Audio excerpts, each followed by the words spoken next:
स्वस्ति न इंद्रो वृद्धश्रवाः स्वस्ति नः पूषा विश्ववेदाः स्वस्ति नस्ताक्षयो अरिष्टनेमि स्वस्ति नो बृहस्पतिर्दधातु। बोलिए श्री सत्यनारायण भगवान की जय। सज्जनों, पुरातन काल की बात है। नैमिषारण्य नाम का एक वन था। इस वन में महर्षि सूत अपने आश्रम में रहा करते थे। एक बार 88,000 शौनकादि ऋषि महर्षि सूत के आश्रम में पहुँचे। वहाँ पहुँचकर वो महर्षि सूत से प्रश्न करते हैं कि हे महामुनि, इस धरती पर मनुष्यों को हो रहे कष्टों से मुक्ति दिलाने का, घर में सुख समृद्धि लाने का और कठिन लक्ष्य में भी सफलता प्राप्त करने का सरल उपाय क्या है? महर्षि सूत सनकादि ऋषि को बताते हैं कि ऐसा ही प्रश्न एक बार नारद जी ने भगवान विष्णु से किया था। भगवान विष्णु ने नारद जी को बताया कि इस धरती पर हर तरह के कलेश से मुक्ति पाने के लिए, सुख समृद्धि एवं लक्ष्य सिद्धि के लिए एक ही उत्तम मार्ग है और वो है भगवान सत्यनारायण का व्रत। सत्यनारायण की कथा को शुरू करते हुए सूत जी कहते हैं कि एक बार नारद मुनि तीनों लोकों की यात्रा करते हुए वैकुंठ पहुँचे। वहाँ पहुंचकर उन्होंने श्वेत वर्ण, चतुर्भुज, शंख, चक्र, गदा, पद्म एवं वनमालाओं से सुशोभित भगवान श्री हरि विष्णु को देखा और उनकी ऐसी अलौकिक छवि देखकर वो उनकी स्तुति करते हैं। ध्यान में लीन श्री हरि अपने सामने नारद जी को देखकर पूछते हैं कि वत्स, बताओ कि तुम इस समय वैकुंठ में क्यों पधारे हो? क्या कोई विशेष कारण है?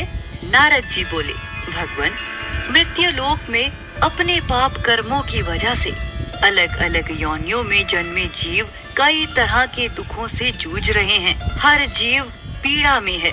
हे नाथ, कोई तो ऐसा उपाय होगा जिसके करने से उनके सभी दुखों का, सभी कष्टों का निवारण हो सकेगा।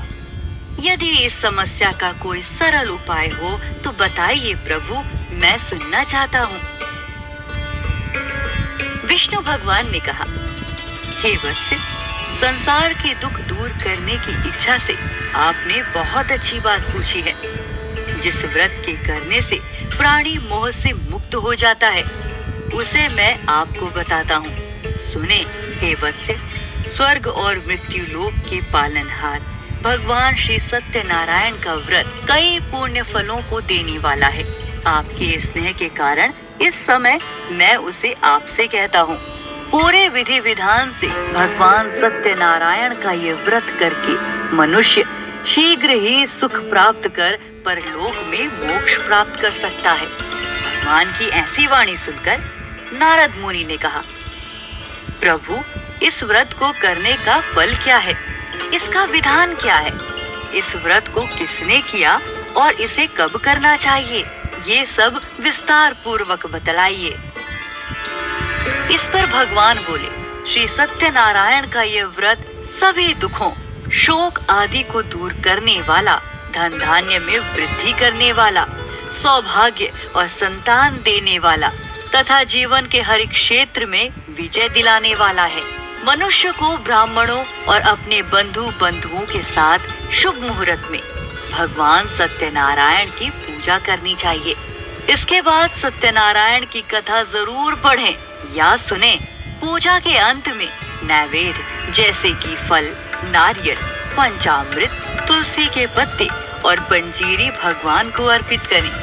इसके बाद श्री सत्यनारायण भगवान की कथा पढ़ने वाले ब्राह्मण को दक्षिणा दें और सब में प्रसाद बांटे।